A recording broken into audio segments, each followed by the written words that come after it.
Hi everyone, Therese here, and I've got another karma cards to do for you this week, and I have a new episode of the Modern Mystic Soul podcast out, and that was all about the Sirius Stargate that happened during the last full moon. Speaking of which, there's a new moon coming up on Monday, and now I have to think, I can't think of the date.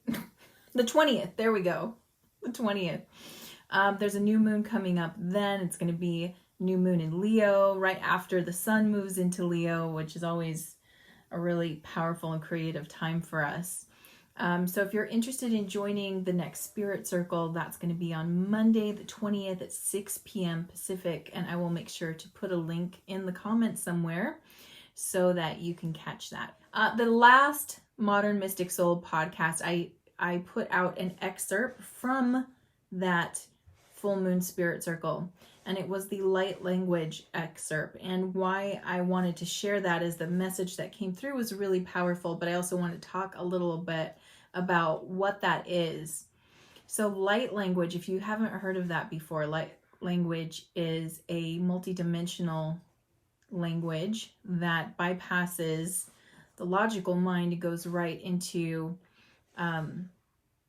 it's using sound, it's using sacred geometric shapes, which are coming through in frequency, and it helps to create alignments and helps our higher self with the ascension process. And specifically, the language that had come through at the last few Spirit Circles is Syrian light language. What's really interesting is that a couple years ago, I had a very intense dream where I met two beautiful beings from Sirius, and the way the dream worked is they looked human.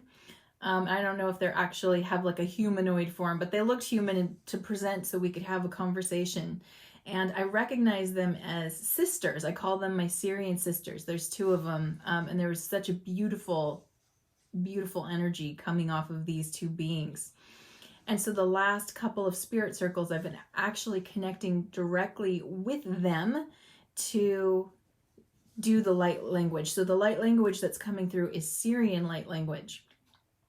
What's interesting is I've actually communicated with them privately several times, talked to them, and the funny thing is I'm not Syrian. Like so we all have different starseed origins, and you'd think that you're going to probably speak the light language of maybe your galactic heritage, right?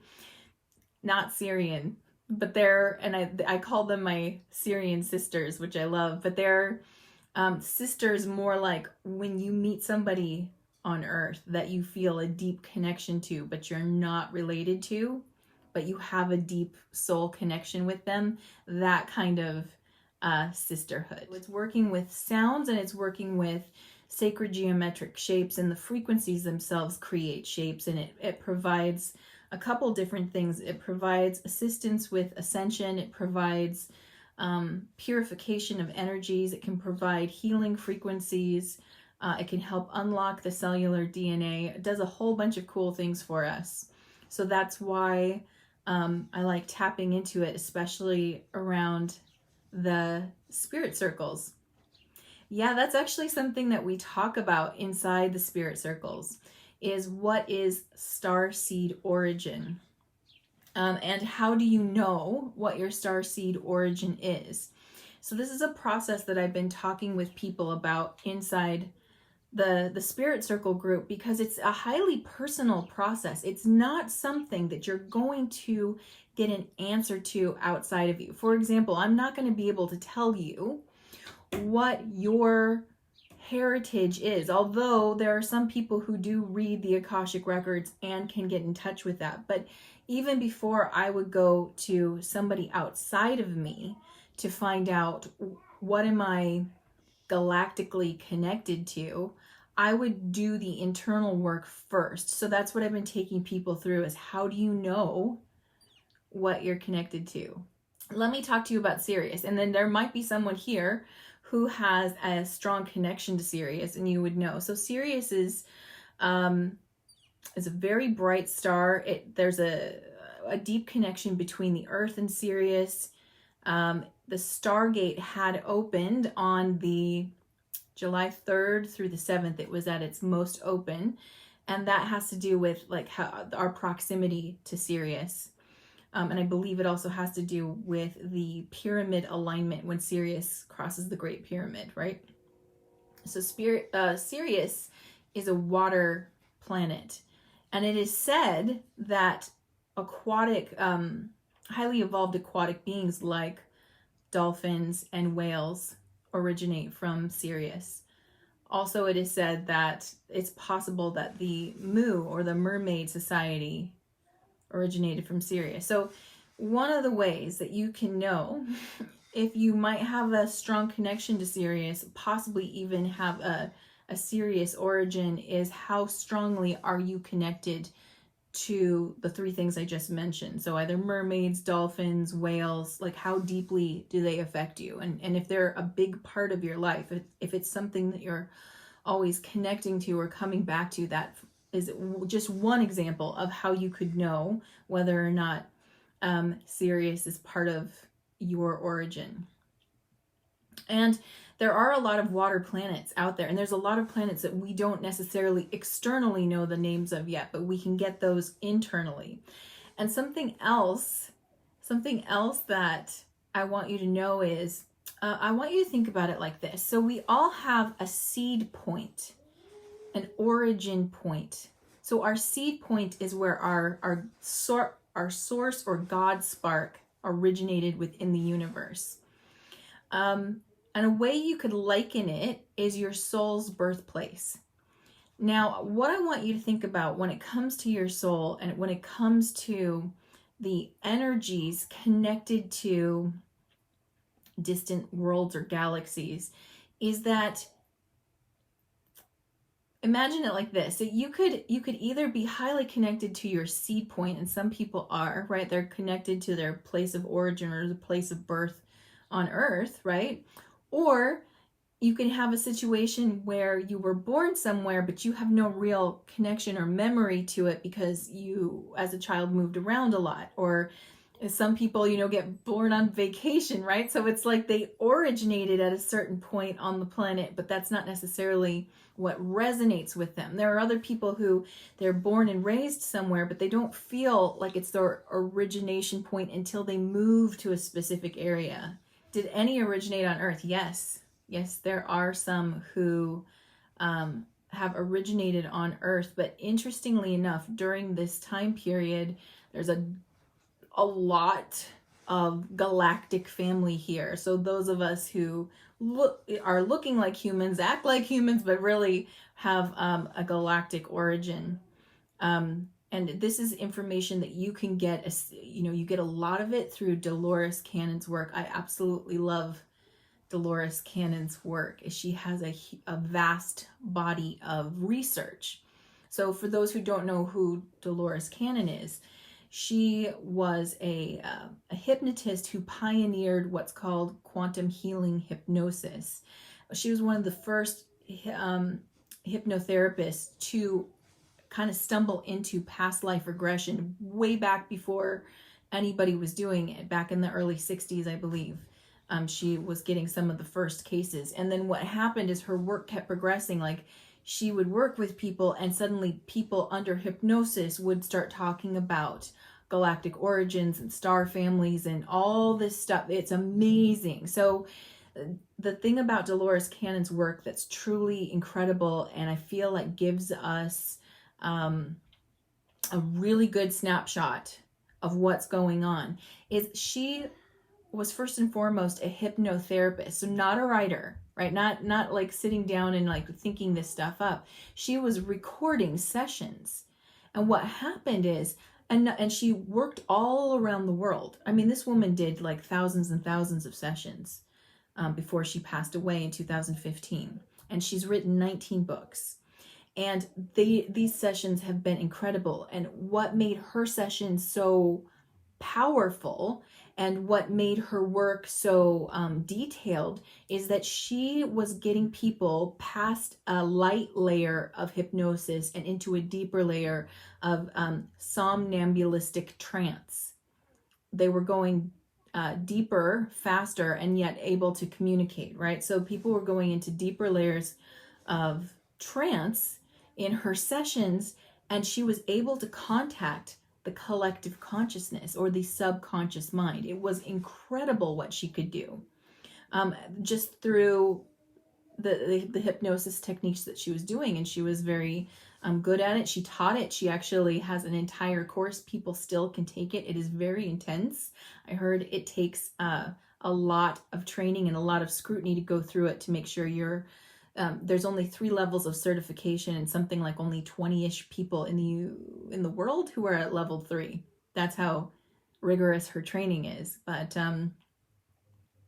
so she would take people under hypnosis and then connect with them to their subconscious mind, and people would go in to get answers about, what's going on with my life, why am I struggling here, or what should I be focusing on, and they would be talking, waiting to get information from her, from their higher mind, right?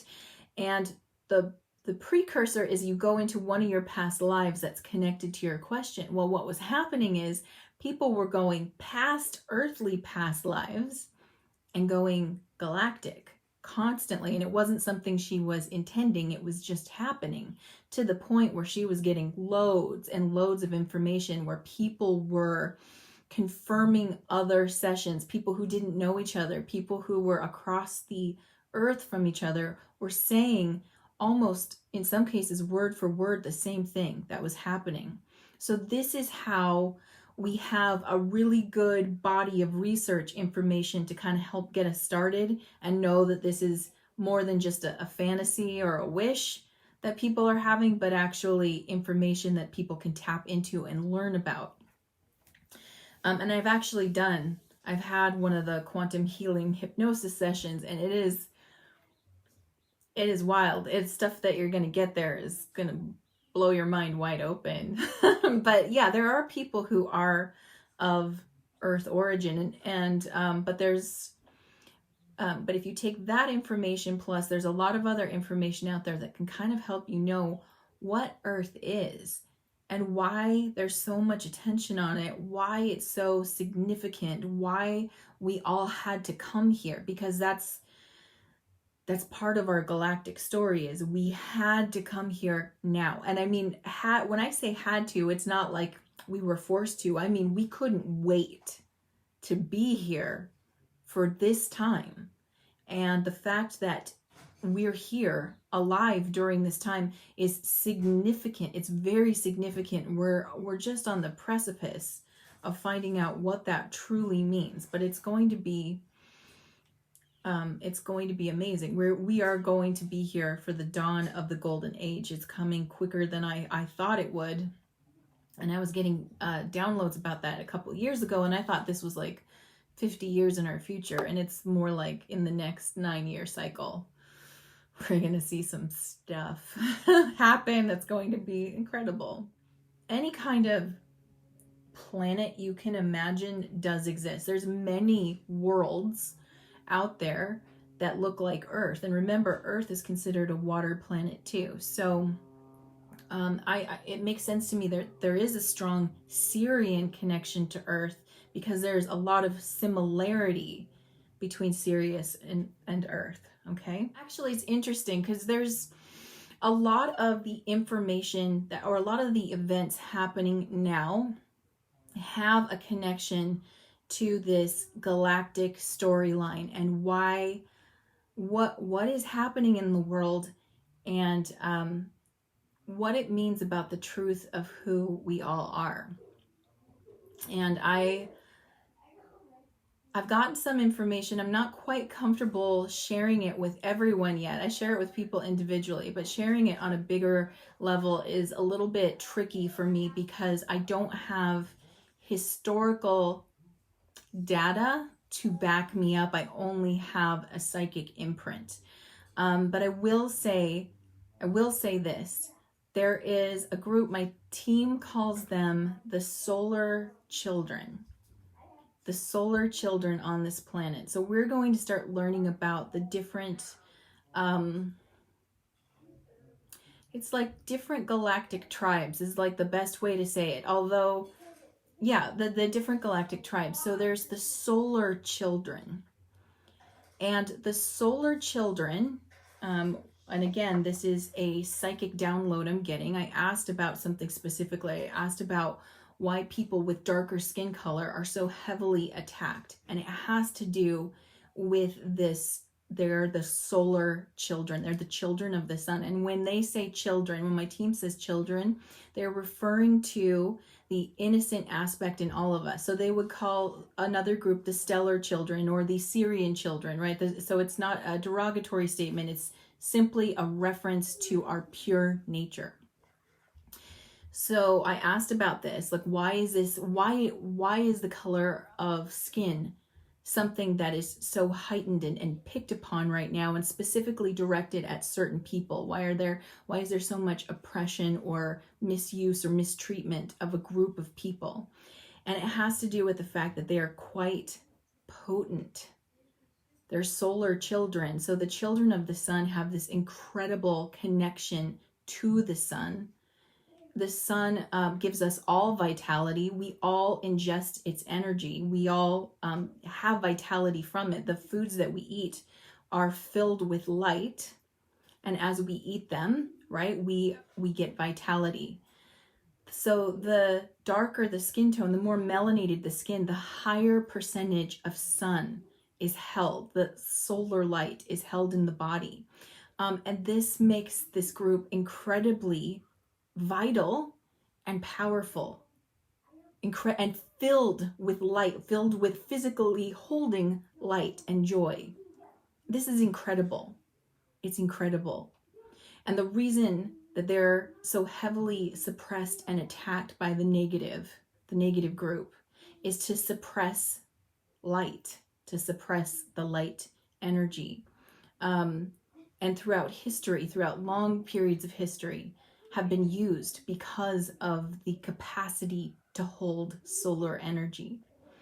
And so one of the ways that we heal this world is by healing the solar children.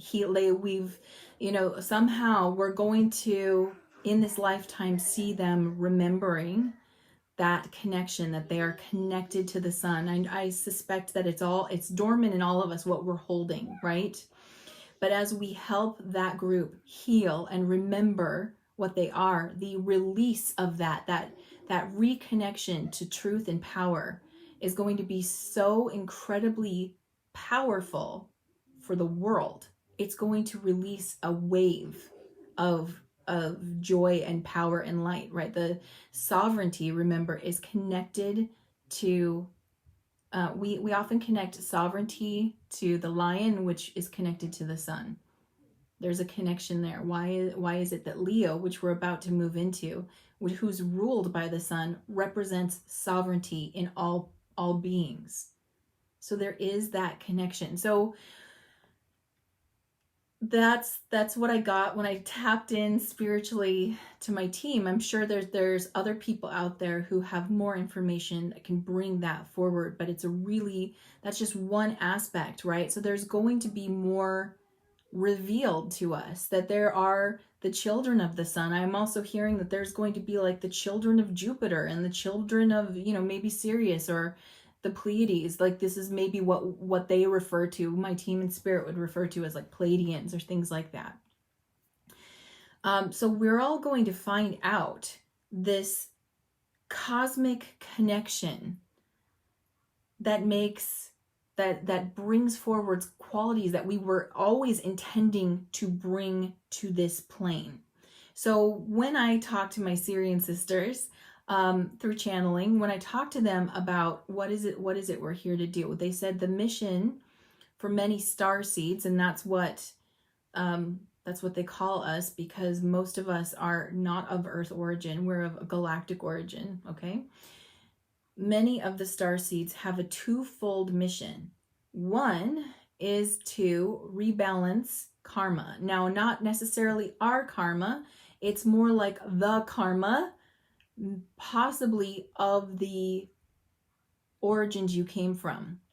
Or you might be a type of representative for a star system. They talk about them like emissaries, like representing the Pleiades, or representing Andromeda, or representing Vega, or something like that, right? So they talk about this, I represent this system, and in some cases it's multiple systems a person represents.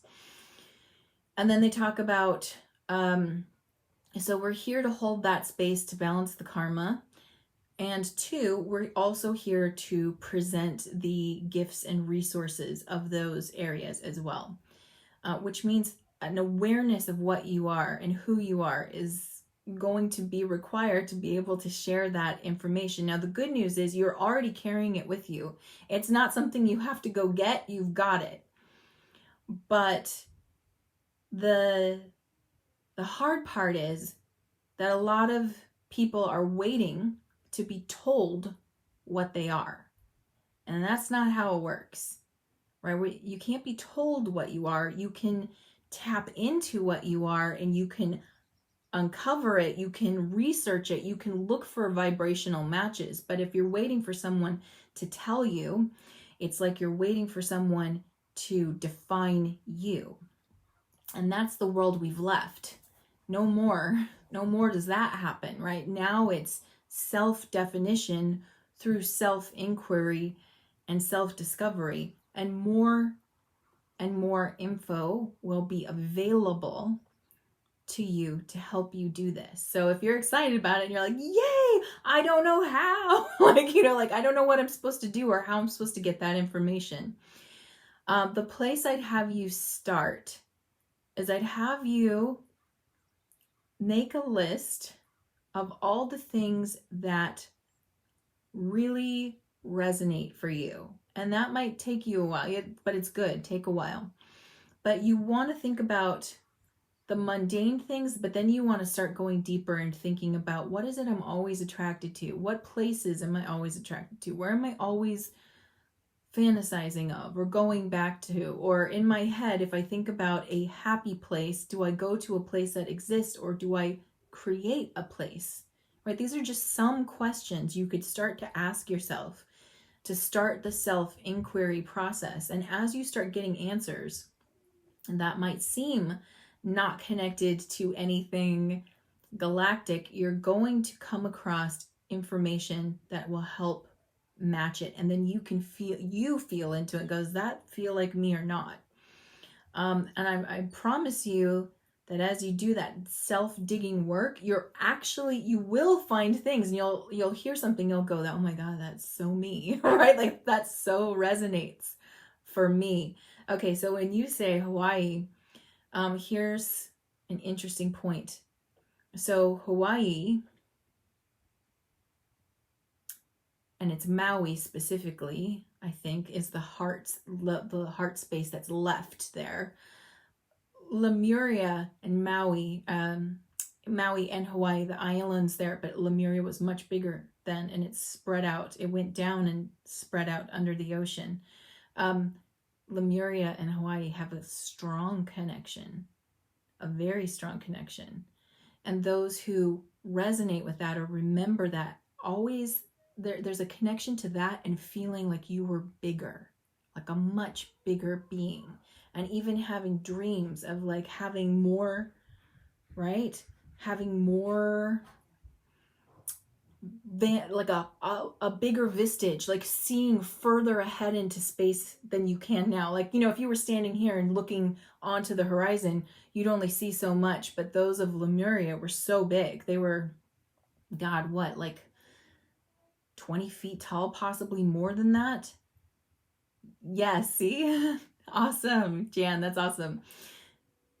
They have a sense memory. Lemurians have a sense memory of having this immense sense of vision, right? Like I can see far.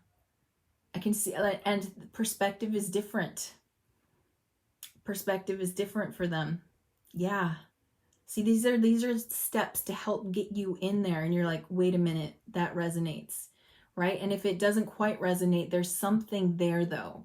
And remember what I said before about your seed point, for example, might not have been Lemurian, but you met Lemurians, or you were in Lemuria, and that resonated with you. So understand that you've got to think about it in a sense of like how we think about humanity now. Like if, for example, I was born in Washington, but I moved to New York, Brooklyn, specifically Brooklyn, Park Slope, Brooklyn, that resonates with me. I felt so in tune with that little area, but I'm not from there, right?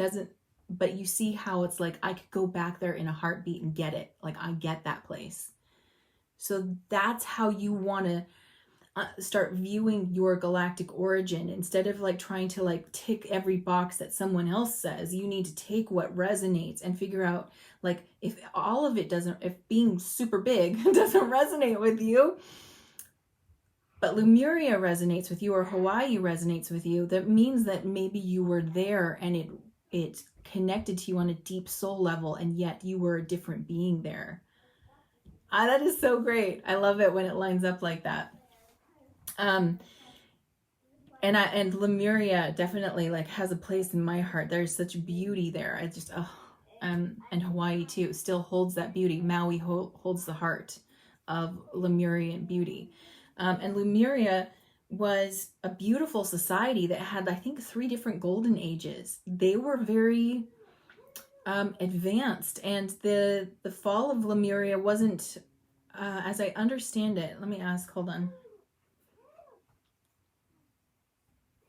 So the fall of Lemuria wasn't necessarily Lemuria's fault, which Atlantis, different story. We got a totally different story with Atlantis.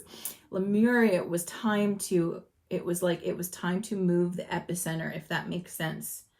That's what happened there. And also it was time for the Earth experiment to keep evolving and manifesting. And so Lemuria's fall was actually quite gentle. I know that they say there was a fire. I think it was a volcano that exploded. A couple, maybe all of them exploded, but it was a volcano, and then it was like a gentle sink and spread is what they're showing me. Whereas Atlantis was a sharp, it was a wave of epic proportions that hit there. Oh, wow. Yes. So this is why I would love for you to look at Dolores Cannon. By the way, I mean, she has 19 books, but if you go to YouTube and you type in Dolores Cannon and you typed in Atlantis, wow, the stuff that she got about that. And again, remember, she's getting it through average people who are under hypnosis, who are connecting deeply on a soul level. They're getting these things from their own deep connection to our collective consciousness and the subconscious mind. So with Atlantis and this time period, why we want to understand it and understand how it's going to be different this time, okay? I'm going to say this again because it's actually really important to what we're going through now. Hey, Jackie, good to see you. Okay, really quick. Time as we know it, and I've talked about this in previous Facebook Lives. If you haven't caught those, but you're like, wait, I want more info, go to my Blythe Starlight YouTube channel, and you can see it there. It'll talk about time and things. You'll want to go to the one that talks about timelines. But the quick version is time's like an accordion. It's a spiral accordion, and it can compress and expand. So we've compressed 2 time periods on top of each other. This was done on purpose, and it has to do with the future of our society by heal the future to heal the past. It's like heal the past to heal the future. That's what it was. So what we're in right now is a compression. Okay, so we've got 2 time periods. We've got now and or Atlantis and now, and they're compressed one on top of the other. There's an overlay. These 2 time periods are happening now, and the team shows it to me like this to help me understand. They said, you know those kids' toys? They're like a metal table, right? And they've got like little, I don't know if it's a metal table, but it's a table and it's got little metal pieces, or like little balls or something, and underneath it you have a magnet. And you put the magnet under the table and it rolls the little ball around. Do you guys know what I'm talking about? I only see these ever at like pediatricians' offices, so I don't know what it's called, but it's like you put the magnet under the table and the metallic thing and you can move it around, right? Like that. So they said it's like that. And they said, imagine you now and Atlantean your Atlantean counterpart, are moving through time and space in like this cool little magnetic dance, and you have no awareness of that time period necessarily, unless you're psychically tuning in which case you could have an awareness. Or your Atlantean counterpart might not have any sense awareness of you, right? But you're happening right now. So even though it looks like 2020 right now and you're sitting in front of a computer doing your thing, you could be in an outdoor marketplace in Atlantis right now at the same time. So time is happening, cooperating at the same time. Again, you have to understand that time isn't linear, and you have to understand that the quantum field of we've got space-time and time-space. So in time-space, this is very possible. You can be in multiple locations at once. It's just your consciousness is locking into right now, because that makes you feel sane to be locked into one place. Okay, so we're repeating events that happened in Atlantis now. The layout looks a little different. Your character might be two different characters. That doesn't matter. The point is that enough souls are doing this again. And the reason why is because Atlantis was a highly advanced society who had a lot of spiritual energy and has been through their own Aquarian age. They were in the Aquarian age during their time, right? Which is why there's a timestamp signature, because we're back in a certain place again. What happened with Atlantis is they went dark. They went dark. Not everybody went dark. Some of us got taken down by the darkness without knowing it was happening. But they were really into alchemy at the time. We're still into alchemy. I mean, alchemy has been with us this whole time, but they were really into that, and technology, and they were highly technologically advanced. I don't think they used the same things that we used. I think they were a little different, but they had crystalline technology, and we're starting to use crystal technology. I mean, I'm sure you guys have heard that like cell phone glass is made with like sapphire, right? That's crystal. That's a crystal technology. The core of our processors are made with clear quartz. It's crystal technology. We're actually, now that I think about it, more in line with what Atlantis was doing. I don't know if it looked the same. I can't see that. I see different things when I look at it. But for all intents and purposes, we're repeating it. Now,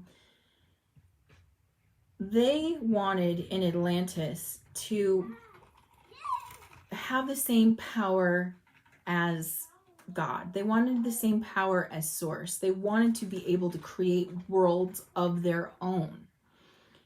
What are we doing in CERN now?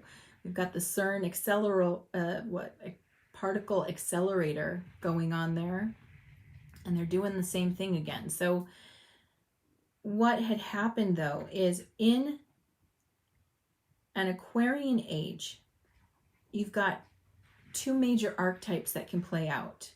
So we'll look at the positive first. The positive Aquarian age archetype that comes out is the reemergence of spirit and science coming together, and the absolute understanding of natural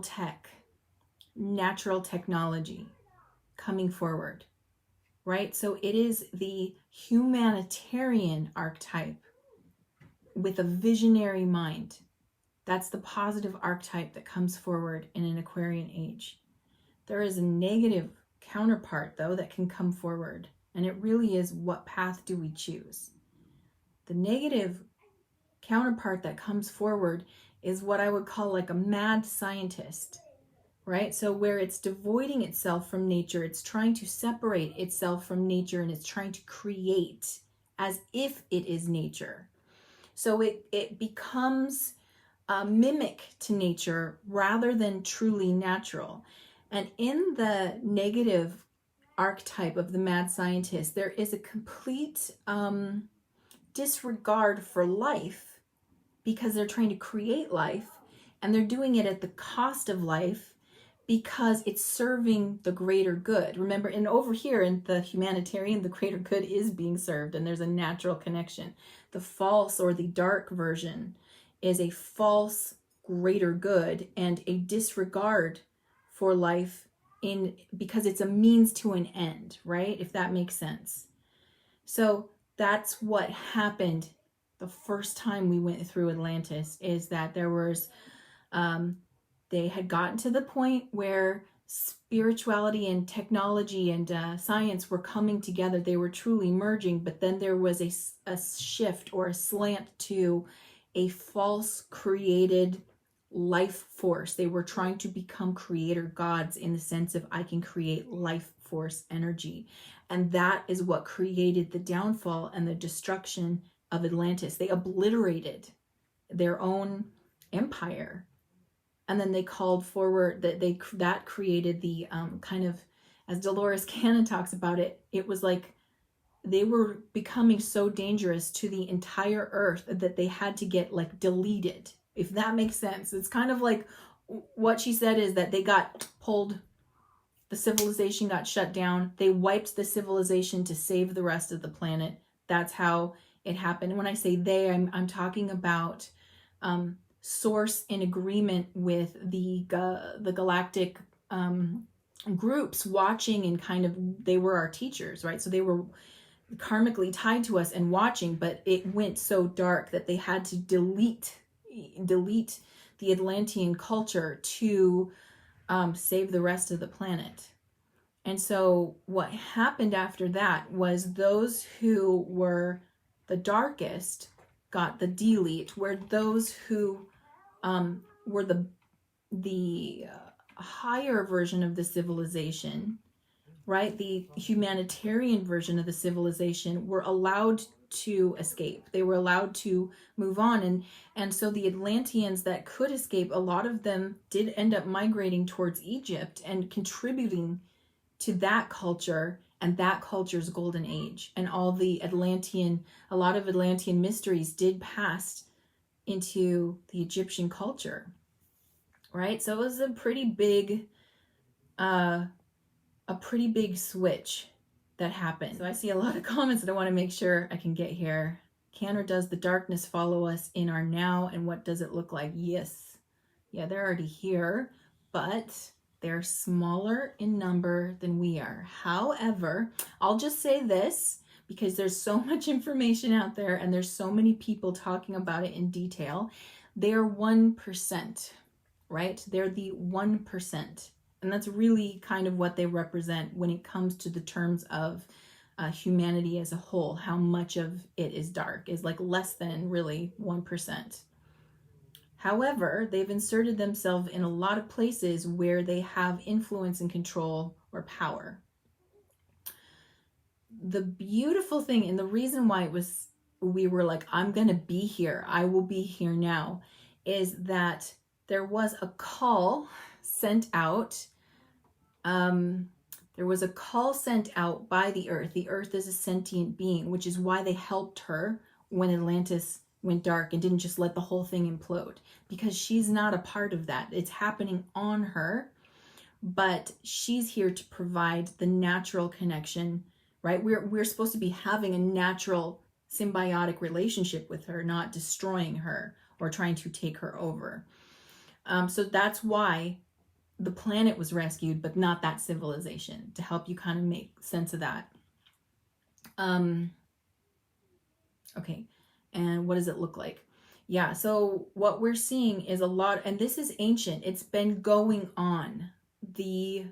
What we're seeing is with human trafficking, and it's coming to a forefront, it's coming to a head. That is a big part of what it looks like. And that is a big part of what's going on. And that is the group that does it. And that is how they were doing it before. And notice there's a complete disregard to human life.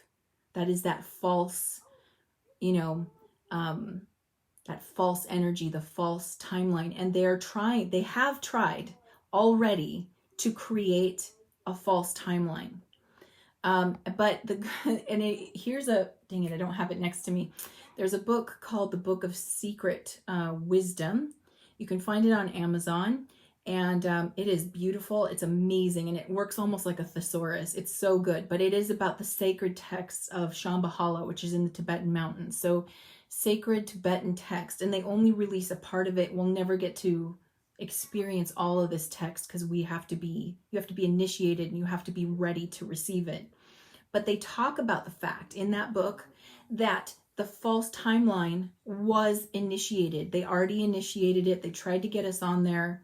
And in 1999, actually, there was going to be an event. Our souls already kind of chose which way we were going to go at that point, even though most of us probably weren't conscious of that. I know I wasn't. So we chose, and there was a solar event that happened, a solar flash that the increase of energy from the sun, which is happening now, right, was so intense in 1999. And actually Prince knew about this, and this is what his song was about. I mean, that part blows my freaking mind. Anyway, getting back to it. So in 1999, there was a solar exhale that was so intense that if we didn't have enough light quotient on the planet, meaning enough positive beings, we would have all died of radiation poisoning at that time. Like, right? Did you know? I didn't know. So here we are, like tootling along 20 years later, like not 21 years later, not even knowing we had a near miss there. But wait, there was more. 2012, we all know about that, right? The Mayan calendar saying that this was an end point or a resolution of a cycle. Okay. And if you look at the Law of One material, if you look at any sacred text, they're talking about a time of harvest or graduation. This would be a point in which a consciousness evolves. Well, the planet did transcend in 2012. And there wasn't enough awake people to transcend with it. Okay, not enough people were like as aware as we are right now about anything that was going on.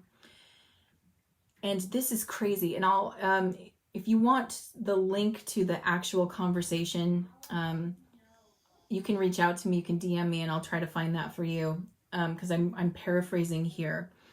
But it was known and proven that two X-flare class solar storms were released on December 21st, 2012, that were so big and so intense that if they had hit the Earth, it would have obliterated. It would have been obliterated. And the craziest effing part is that governments of different countries, including the United States, knew. And on that day, Congress and the Senate and all those people in 2012 were gathering at Fort Weatherby, which is an underground facility large enough to hold all of the Congress and the Senate and the White House staff and families. And they were silently gathering at an underground bunker. You can look that up, like Fort Weatherby. In 2012, so they knew it was coming. They knew it would obliterate the planet. And they didn't say anything because they didn't want to cause mass hysteria. So these two giant flares. Now you're probably going, now how the hell are we here if that happened?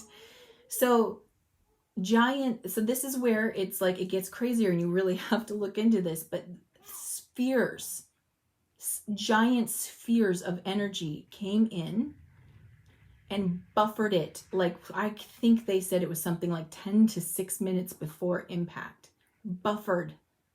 We got saved twice already. Once was through having enough light on the planet, and the second was by being given like an extra chance here, because it was not enough people were awake and ready to choose what or how they move forward into the next age. And so we were given a 9-year window, in which it will, yes, the Sphere Alliance. Yes, Jan, thank you. Yes, absolutely.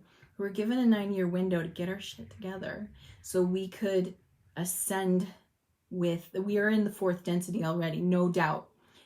There's so much proof that we're already 4th density energy, but in order to take on the next wave or the event that some people talk about, yeah, we're going to have to have conscious awareness and conscious choosing and consciously raise ourselves up and work on. That's why they keep harping on us about work on forgiveness, work on compassion, work on understanding, work on tolerance, like all of these things. Work on loving yourself so that you have so much love to give.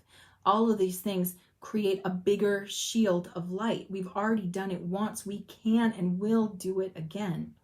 So there's a match, okay, between the epic crap that happened in Atlantis and what's happening now. The beautiful thing here is that we got put on this 9-year, we were given a 9-year gift. It put us back on the Atlantean timeline at a matching point to when that big event happened in Atlantis, okay? And I do believe we win. We heal this thing. We are going to heal it because we have one massive advantage we didn't have the first time. And that is cellular memory of it. And so I see someone here said I had a past life in Atlantis. A lot of us have some memory of it. So here's where we have a game advantage that we didn't have before. We remember what happened when it fell. A lot of us have dreams of, like, I've had a dream of, I saw the tsunami coming. Some of us have these dreams of getting hit by this big storm or a tsunami. That's Atlantean memory. So the beautiful thing is we have the cellular memory to know what the hell happened, and we can prevent it. We've got, what is it? We've got a while here, and I think that time is speeding up, and I think we're at the end of that 9 years, right? We're right at the end here, but it doesn't matter. It's like Hail Mary is something, right? Like the last minute turnaround always works. But from 2012 to now, we've got this window here where we can choose life, right? So choosing life means that we're choosing nature. We choose to honor each other. We honor ourselves. We honor the natural world, right? We're not going to retreat into a virtual world, which is being offered already, by the way. We see that. And that's what happened before, retreat into a virtual world as we ignore the destruction of what's happening around us.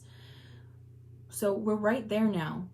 And we don't have to, all we have to choose is each other, ourselves and each other, right? Choose yourself, choose each other. And understand that that's part of why the end time chaos is happening. That's part of why you can pick up so much more information. That's part of why some people seem like they're losing their minds. This speeding up of time, this overlay between two periods, right? So the beautiful thing is the light quotient. That's what I want to go back to, because we did talk about, there's the 1% of pure darkness, or slightly less than 1% pure darkness, right? They're there. But we have an amazing light quotient here. And just by being on this planet, just by you being here, doing your own thing, you've already created a light shield. So now let me go back to what I said about the solar children and why helping them remember who they are. Like, just, pray for it, love, like send appreciation for it, the solar children, right? So as we help them, they have an even bigger light shield. They were purposely disabled. Imagine someone who carries a ton of solar energy inside of them, releasing that light. It creates a massive light shield, right? So what's happening right now is is this beautiful moment to simply, and the answer is love. It's so simple. It's right in front of us. It's like, love what you find in yourself, love what you find in others. Appreciate what's coming at you. Know that sometimes it's hard to digest. Know that it's hard to understand how, I mean, we're getting to witness a lot of the uncovering of the dark. There's a lot of light being shown on the dark. That is a good thing. However, when you shine your light on something scary and dark, you're like, ah, right? Like, you know what I mean? It's like, holy crap, that's dark, right? But you have to remember, light is shining on it. That means the light quotient is increasing. And then the final step to all of that is the light is magnetic. Okay, the light is magnetic. Our light is magnetic. It draws to it what it is. Therefore, as beings holding light, as beings choosing the light, or choosing service to others, or service to the planet, or service to nature, whatever you want to look at that as, the humanitarian, right? As those holding that energy, the dark needs numbers, okay? What they know they lose. What they're trying to do is extend how long they can play this game. That's all they're trying to do. And every time they get somebody on into the dark, they get to extend how long they play a little bit. But their timeline is finite. The false timeline has a finite ending, and it can't happen anymore. It's going to be done. So they want numbers. They need souls, right? So they want enough people hopeless and in fear and totally just giving up on humanity and themselves in order to extend the dark timeline. That's all they can do. The light, though, notice how nobody in the light is cajoling or forcing people into the light. You know why? We don't need to do that. They don't. And beings who are calling in the light, all they have to do is concentrate and call in more. So light builds upon itself, and it gets more potent as it builds up. And that potency becomes highly magnetic. And there's an irresistible pull between the one calling and what they're calling, right? So all the people who want the light to win, which it already will, it's done, it's already done. But if you want to see that higher timeline, all you do is focus on it and call that in. Call it in without doubt. And when you catch yourself in doubt, you're like, thanks for showing me that. I now choose calling in. It's here. The higher timeline is here. So every evening and every morning, I make a declarative statement that I say, I have decided we are on the highest timeline for the good of humanity, and it's happening now. Okay, so I say that. Now, if you go to my Modern Mystic Soul podcast, I actually have an episode called, now I got to look at it, but it's something like the Paradise Ascension Timeline. That's what it's called. Yeah, so there's a meditation I made called the Paradise Ascension Timeline. I listen to it often when I can't get there in my own headspace. But when you listen to that, you're calling it in. And by doing it regularly, you're redoubling your own light quotient, making it more potent and making you and your thoughts more magnetic. And it doesn't take numbers of people to do it. It takes commitment and concentration to it. So one person can have a really big impact when they're using their light quotient to do it. Let's go into karma cards really quick. For those who have never played before, I have 3 decks here. I have the deck of planets, the signs of the zodiac, and the houses of astrology. I've already asked my team, what message do we need to know right now? And I read across the cards to give you answers. So I have 2 sets of answers. I have answers in red, which are action-based, and answers in blue, which are outcome.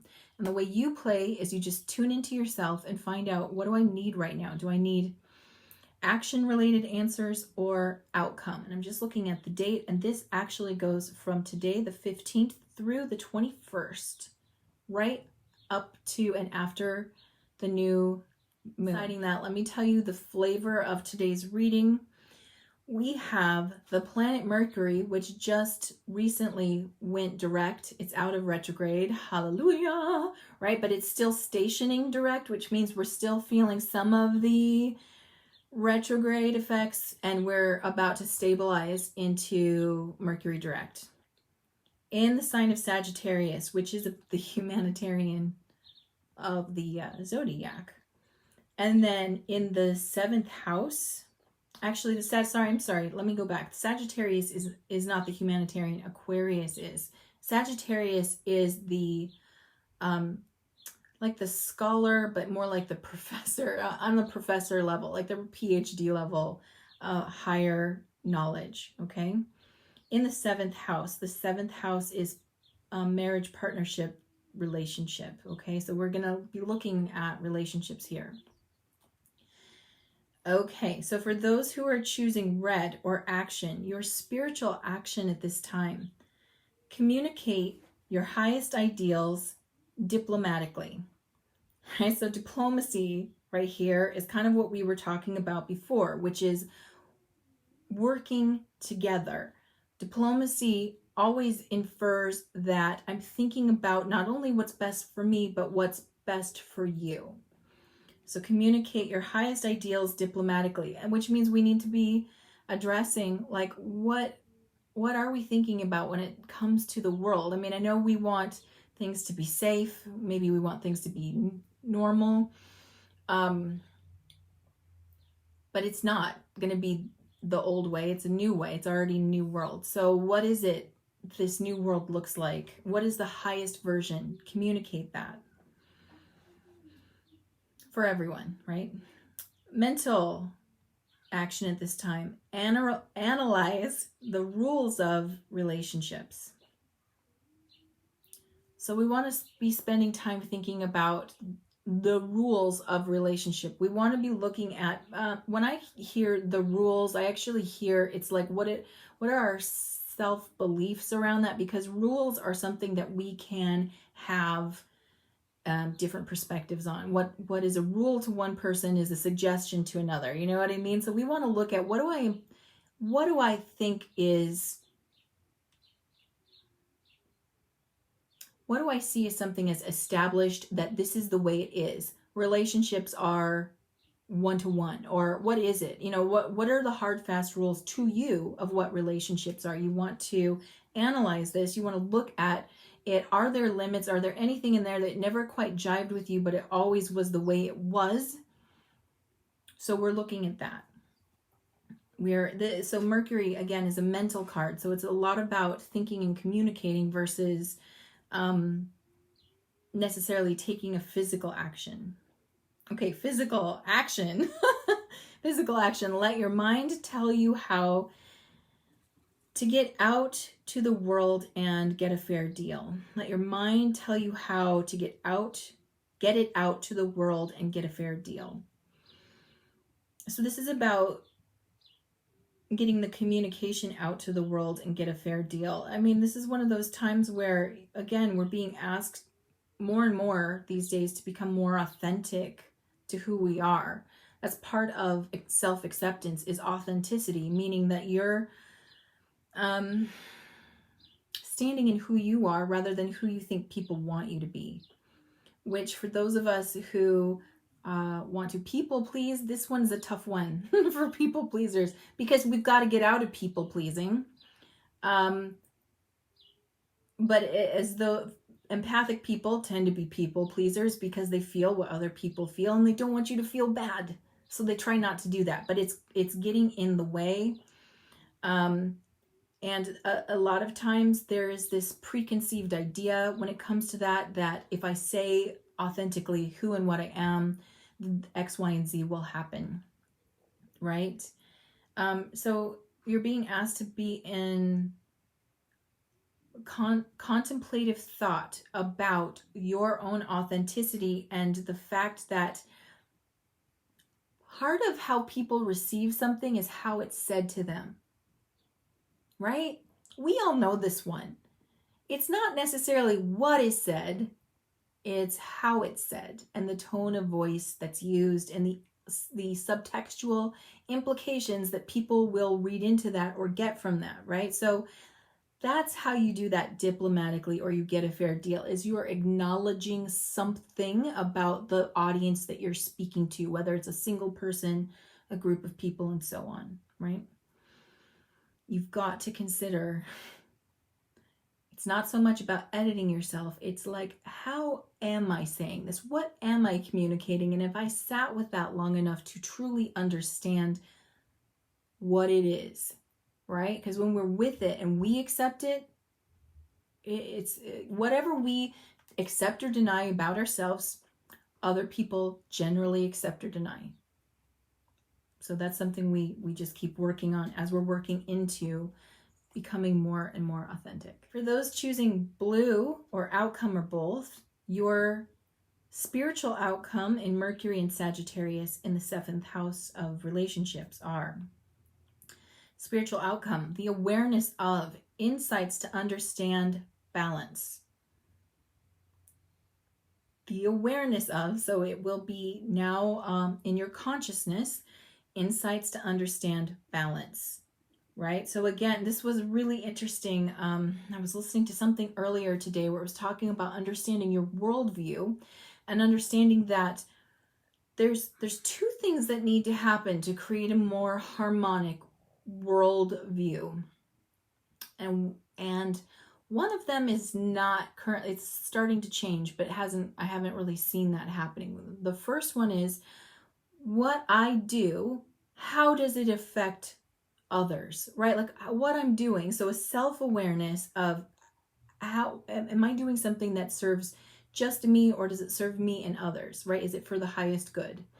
Or does it have a probability of being for the highest good? Or is there a higher version of it, right? That's the outward way.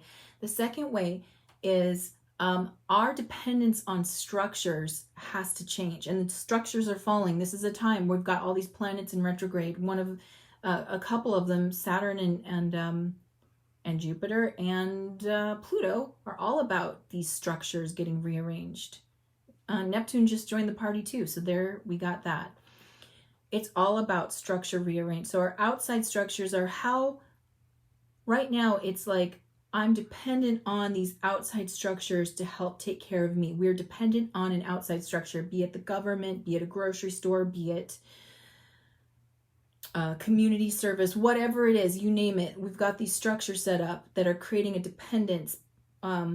And when those structures fall, we all freak out because we've become highly dependent on them. So these structures in the new age, in the higher age, need to reflect independence for the people, meaning helping them be independent from them. They're there, but they also should support your independence, and in turn, you're thinking about the greater good, right? So you see the symbiotic relationship come back online. So that's one of the things that we are going to start thinking about and helping understand what we're going to build. Okay, the mental outcome at this time, many thoughts from or about the wisdom of cooperation. Many thoughts. So a lot of information is going to flood your mental sphere about the wisdom of cooperation. What we just talked about. The individual thinking about the whole, and the whole focusing on individuality or independence. Cooperating together. We're really going to start understanding those ideals of cooperation. All right, physical outcome, many words resulting from the understanding of your partners, right? So this is the time of Mercury's going direct. Communication is going to be better. It's getting better day by day right now. It's going to get stronger. We're going to have the words to support. And as we think about how can I be there for others, or how does this serve everybody? And as we start thinking about that, we start expressing that, we start moving into that headspace, and we start understanding how people are operating right now. I mean, when we move into, everybody's talking about 5D, we need to learn the lessons of 4D And in the lessons of 4D is the lessons of the heart chakra. We want higher 4D experience, heart chakra. In the fourth density, what makes it different than the third, which we left? The third was about independence and recognizing, wait, I have my own being. I have got my thoughts and my ideas and my style and all this stuff, right? Like that was what third density was about, the development of ego. And ego is part of an evolved soul, believe it or not. You have to have this sense of autonomy.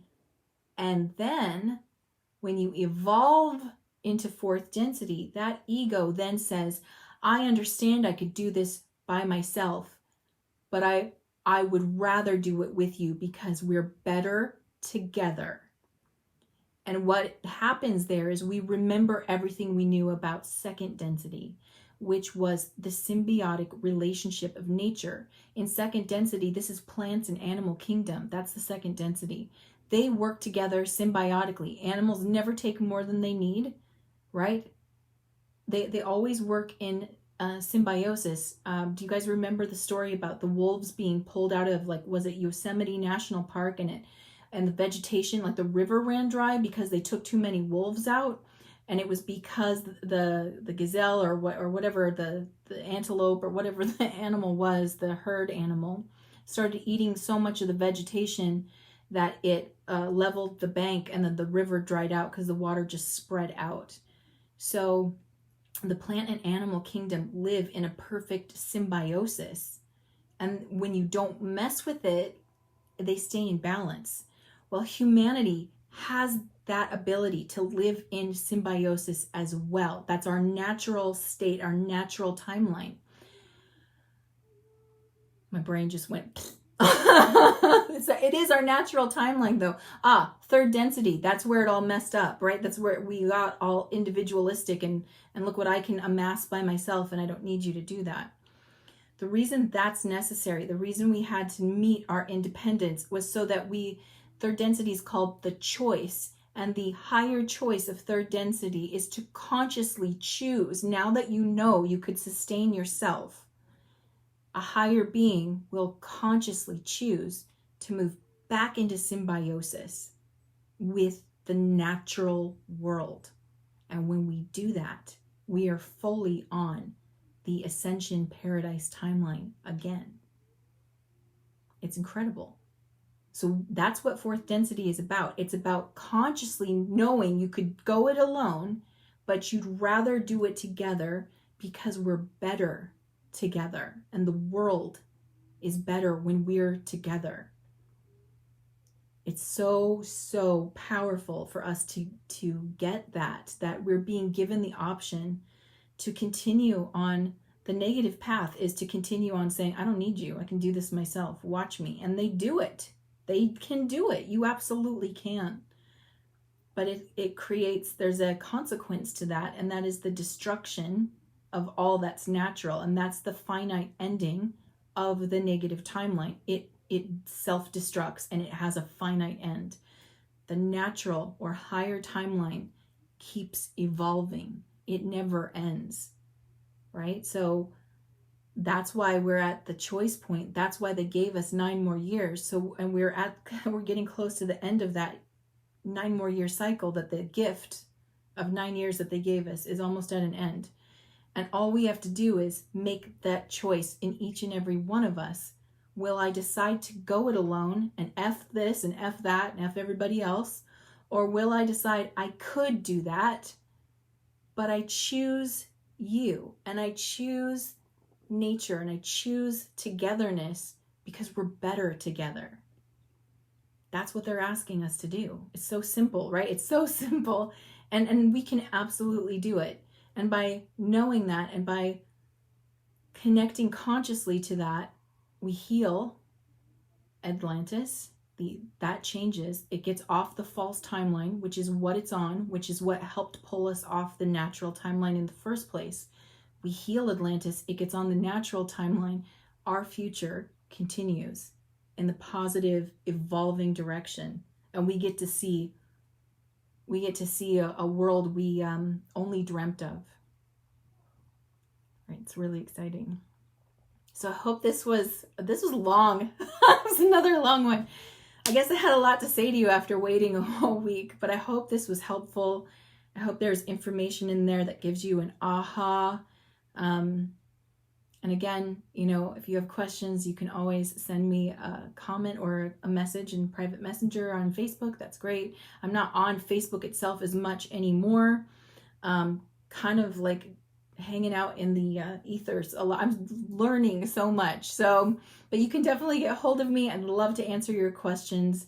And until I see you next time, and hopefully I see some of you at the New Moon Spirit Circle, we're going to connect more with the Sirius energy and whatever else comes through.